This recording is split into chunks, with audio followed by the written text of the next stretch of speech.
Hi, this is Gauri Tong and you're watching me on Hangama Studio. Keep watching. Hungama studio में आज मेरे साथ है ग्रेस, चार्म और टैलेंट का परफेक्ट कॉम्बिनेशन यानी कि my favourite Gauri Tong. Welcome to Hungama studio. Thank you so much. कैसे हो आप? मैं बिल्कुल अच्छी हूँ और आपको देख के और भी अच्छी हो गई हूँ. अच्छा, अभी हम देख रहे हैं आप थोड़ा वो चल रहा है, दौड़ा दौड़ा भाग भाग सा, है ना? आपके लाइफ को लेके, शूटिंग को लेके। तो फर्स्ट ऑफ ऑल लाइफ कैसी चल रही है? लाइफ बहुत अच्छी चल रही है भगवान की दया से. और लाइफ का क्या है, देखो लाइफ जैसे हम चलाते वैसे चलती है. लाइफ का हमेशा ऐसा है कि जो लाइफ तुम्हें दे रही है उसको एज अ सरप्राइज ले लो. और लाइफ में हमेशा कहती हूँ कि लाइफ को ना एक आप ऐसा मिस्ट्री बॉक्स समझो. तो ऑफ कोर्स लाइफ चैलेंजेस भी देती है, लाइफ थोड़ी दुख भी देती है, लाइफ थोड़ी खुशी भी देती है. बट अगर उसको हम as a mystery box treat करें ना, तो वो जो भी चीज़ आ रही है ना उसके लिए आप हमेशा रेडी रहोगे और उसके लिए हमेशा रहेगा कि ठीक है ये भी झेल लेंगे, ये भी कर लेंगे, ये भी हो जाएगा. मैं ये सोचती हूँ. बिल्कुल. अच्छा, बहुत से लोगों का इंतज़ार था कि गौरी टोंग की वापसी कब होगी ऑन स्क्रीन्स एंड वो हो गया. इतनी सी खुशी. First of all, how did इतनी सी खुशी happen? How did Nandita happen and why did you से यस टू द शो? इतनी सी खुशी एक्चुअली मैंने सोचा नहीं था कि मैं इतनी सी खुशी जैसा शो करूँगी या वो कैरेक्टर करूँगी. बिकॉज अगेन इसका वो थैंक पूरा का पूरा जाता है गोल्डी बहल प्रोडक्शन, रोज ऑडियो, सोनी सब और मेरे सारे फैंस, मेरे सारे देखने वाले जिन्होंने एक्सेप्ट किया है नंदिता को. बिकॉज मुझे नहीं लगा था, मैं खुद बहुत डरी हुई थी जब उन्होंने मुझे अप्रोच किया भी इतनी सी खुशी के लिए. मैंने मना कर दिया था और मैंने कहा था कि मैं क्यों, मेरा तो वो वैसा वाला इमेज भी नहीं है एंड मैं क्यों. तो उन्होंने बोला नहीं, इसीलिए क्योंकि आपका वैसा वाला इमेज नहीं है, इसीलिए. और मैंने प्रॉपर ऑडिशन दिया है शो के लिए. ऑडिशन देने के बाद उन्होंने मुझे सिलेक्ट किया है. तो जब पहले 1-2 दिन तो मैं इतना स्ट्रेस में थी कि मैं पता नहीं क्या उसके मैनरिज्म होंगे, वो कैसे होंगे. लिटरली मैंने नंदिता के लिए अपनी वॉइस भी चेंज की है. और कभी कभी सडनली जब होता है ना, कई दिनों के बाद मैं शूट के लिए जाती हूँ और जब एक्शन होता है तो एकदम से मैं बात करते हुए मैं एकदम से शुरू करती, लेकिन सुहास जी आपने, and then no no no cut कर, sorry sorry sorry sorry sorry sir. फिर मैं, लेकिन सुहास जी आपने तो मुझे ये बताया नहीं. मैंने नंदिता के लिए एक अलग टोन सेट किया. लिटरली मेरी क्रिएटिव मेरे सामने बैठी थी, भव्या के सामने मैंने कई सारी लाइन्स बोली है कि भव्या ये सुनो, ये सुनो, ये सुनो, ये सुनो, नंदिता का टोन क्या होना चाहिए. बिकॉज नंदिता का टोन कभी भी वैसा वाला अरे क्या कर रहे हो तुम, ये टोन हो ही नहीं सकता. बिकॉज वो बेचारी इतनी सताई हुई है, खुद इतनी परेशान है वो लाइफ से कि वो किसी के साथ ये टोन ही यूज़ नहीं करती. और ये जनरल टोन, जैसे हमारा जनरल किसी का भी टोन यही निकलता है, अरे क्या कर रहे हो, या तो अरे क्या कर रहे हो. पर नंदिता का मैंने टोन ही वो नहीं रखा. फिर इतना उस पर सोच सोच सोच सोच के फिर मैंने नंदिता का टोन, अरे क्या कर रहे हो, पूछ तो वही रही है लेकिन वो टोन उसका इरिटेटेड नहीं आएगा कभी भी. इम्प्रोवाइजेशन आपकी तरफ से ही हाँ, है? हाँ, ये मेरी तरफ से हुआ. बिकॉज मुझको नंदिता का टोन अलग चाहिए था. मैं चाहती थी कि नंदिता ऐसी हो कि वो परेशान है लेकिन उसका परेशानी जताने का तरीका भी अलग है. बिकॉज नंदिता है ही अलग. नंदिता नॉर्मल किसी इंसान की तरह है नहीं. क्योंकि एक तो वो अपने पति से परेशान है, उसके पति ने उसको बहुत परेशान किया हुआ है. फिर वो कोविड आया, तब उसको कोविड में अपनी बेटी को सेफ रखना है, अपने आप को सेफ रखना है. उसको ऐसा लगा कि इंटरनली वो पहले ही एक क्या कहते हैं ना, क्या कहते हैं उसको, मुझे वर्ड ही याद नहीं आ रहा. इंटरनली वो अनसेफ थी ही. अब उसको लग रहा है एक्सटर्नली कोविड की वजह से वो और अनसेफ हो गई है. तो वो दोनों चीज़ें जो अनसेफ है उसको समझ में नहीं आ रहा मैं कैसे अपनी बेटी को बचाऊं, खुद को बचाऊं, सेफ कैसे रहूं. तो उसके चलते हुए वो जर्मोफोबिक और पूरी इतनी जो हुई है वैसे है. तो वो अंदर से इतनी दबी हुई है कि उसकी आवाज़ लाउड कभी ऐसे निकलेगी नहीं. तो फिर नंदिता के लिए मैंने एक वो टोन सेट किया. बिकॉज वो इतनी परेशान है, जैसे मैंने कहा कि एक्सटर्नल वो डर रही है, इंटरनल उसको डर था. तो वो मिला के उसको उसके एक दबी हुई पर्सनैलिटी बन गई. तो जैसे गौरी बात कर रही है ना अभी, ऐसे नंदिता कभी बात ही नहीं कर सकती. अगर यही नंदिता होती तो नंदिता का बिल्कुल वॉइस नीचे चला जाता और वो बिल्कुल ऐसे बात करती कि कहीं पर किसी को भी उस बात का बुरा ना लगे, कोई भी हर्ट ना हो. तो वो अलग ही है. वो बहुत क्यूट है. उसका जैसे कैरेक्टर भी, अभी हमने एक सीन किया था जहाँ पे एक फॉरेनर आता है घर पे. सुहास फॉरेनर को घर रेंट पे दे देता है और नंदिता को पता ही नहीं है और वो उसके पीछे भाग रही है सैनिटाइजर स्प्रे लेके. तो उसको जब रोक भी रही है तो हम कैसे बोले, रुको तुम, जाओ मत पे, यहाँ क्या कर रहे हो तुम, मेरा घर है, मैं पुलिस को बुला लूंगी. वहीं पे नंदिता कहेगी रुको तुम रुको, पहले मुझे सैनिटाइज करने दो, फिर मैं पुलिस को बुलाऊंगी. तो उसका वो जो टोन है, उसके घर में कोई घुसा है, उसके बाद भी वो जोर से नहीं बात कर पाती.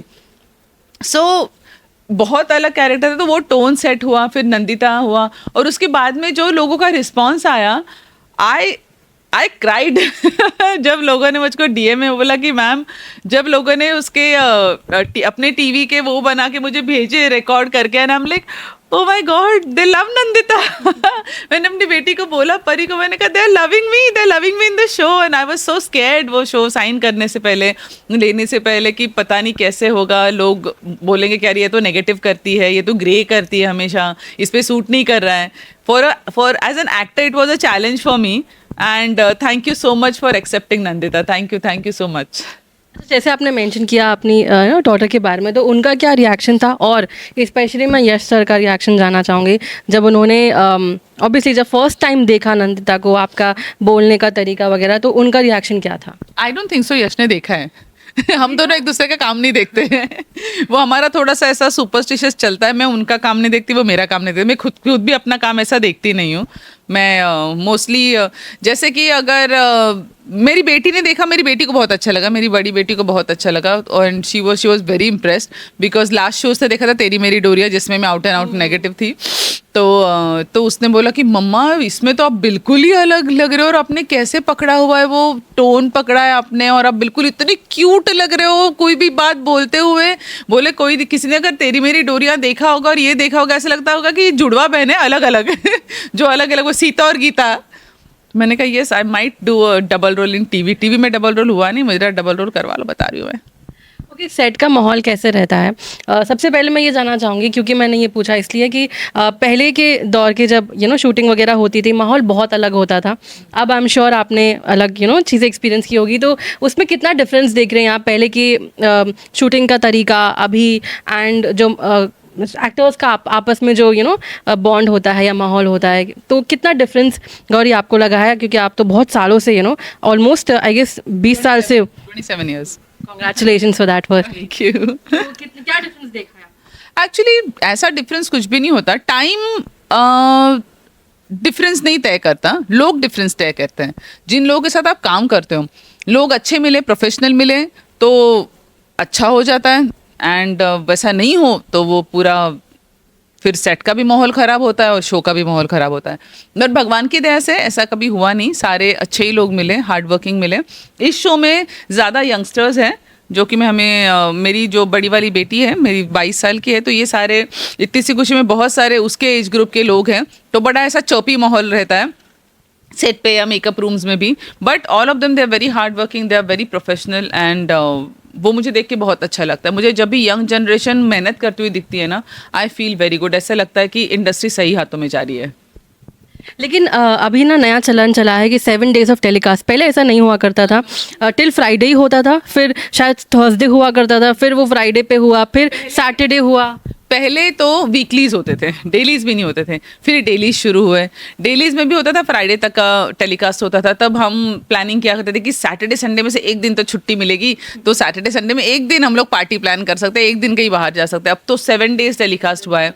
ऑफकोर्स जो देखने वाले हैं, हमारे फैंस हैं, उनके लिए बहुत अच्छी बात है कि उनको 7 दिन हम मिल सकते हैं. वो एक तरफ एक्साइटमेंट है. बट हाँ, कभी कभी फैमिली लाइफ उसके लिए हमें एडजस्ट करनी पड़ती है कि या तो कभी जैसे बीमार होते हैं, तो बीमार होते हुए भी छुट्टी नहीं मिलती.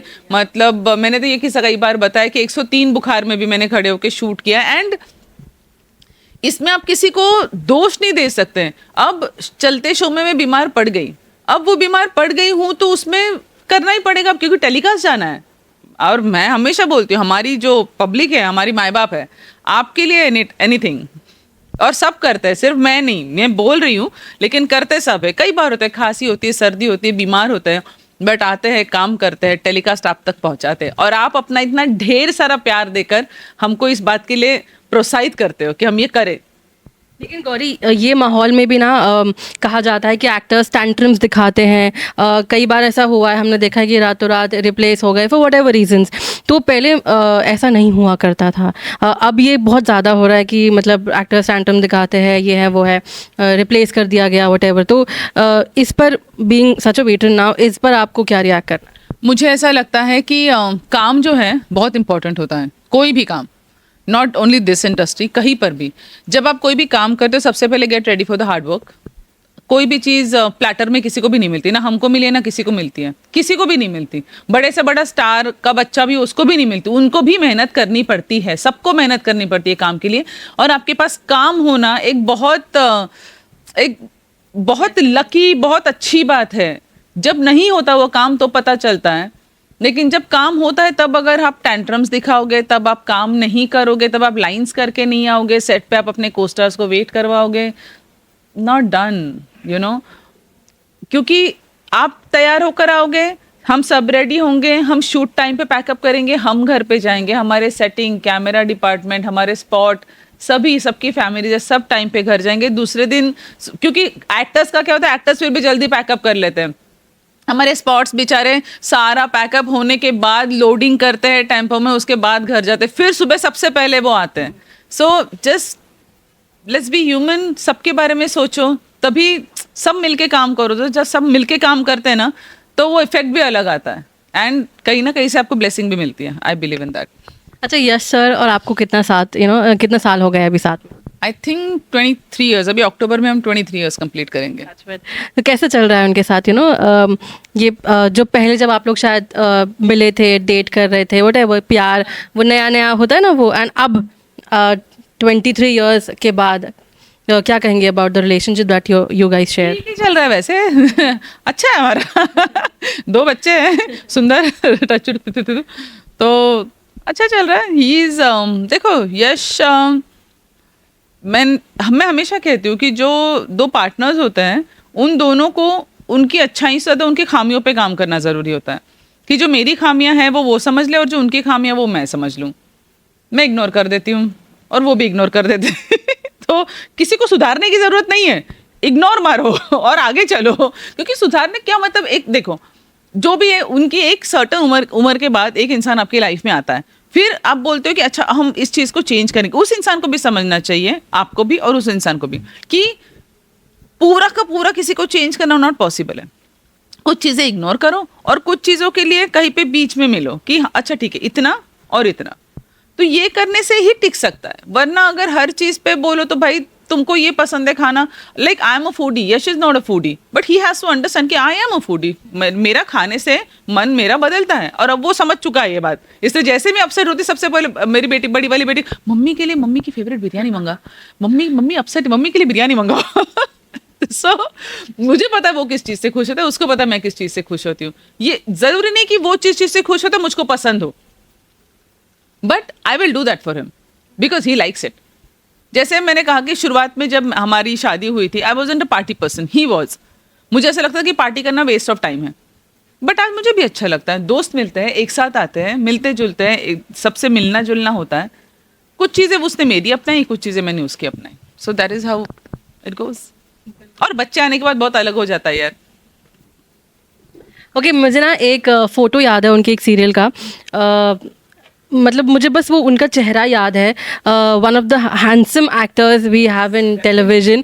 तो उस टाइम पे बहुत उनको फीमेल अटेंशन मिलता होगा. गौरी, कभी जेलिसी हुई उनको उस टाइम पे? कि उनको आज भी बहुत फीमेल अटेंशन मिलता है, और मुझे फ्रैंकली कभी जेलसी नहीं हुई.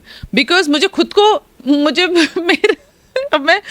मैं पता है, जब when I started seeing Yash, I was very impressed by his skills, his acting, his hard work.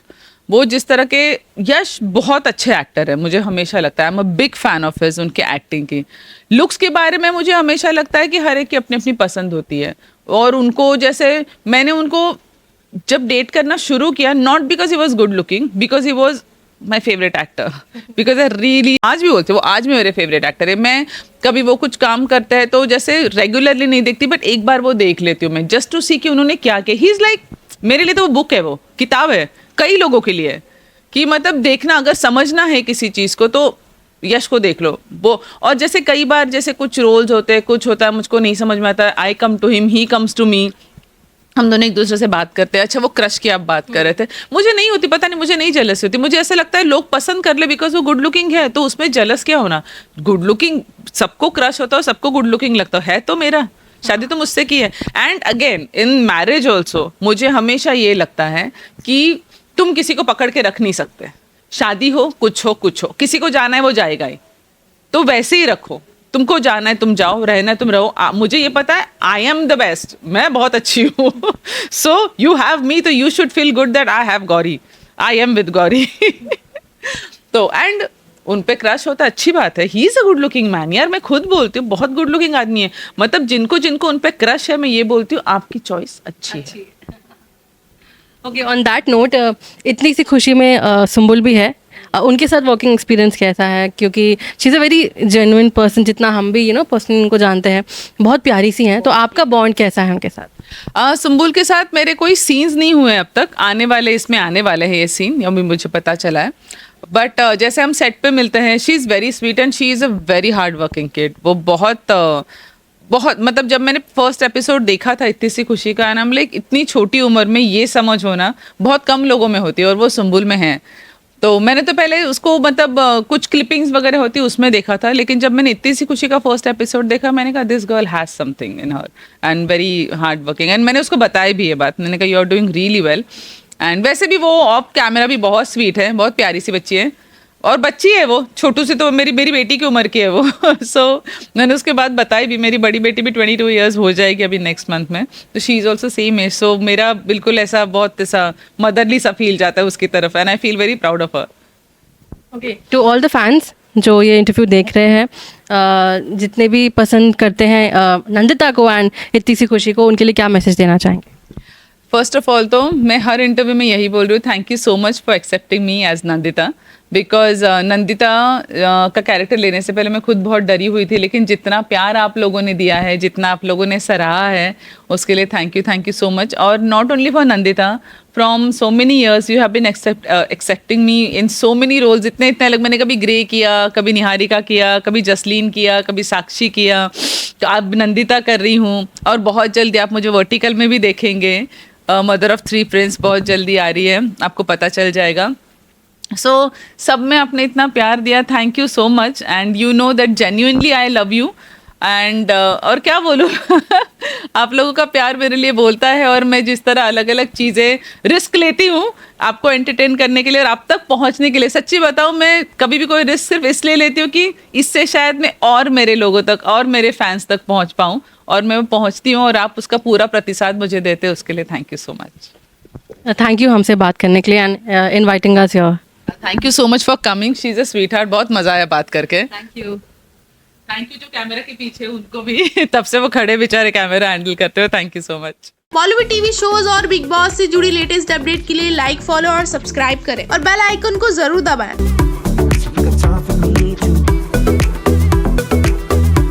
You got time for me too.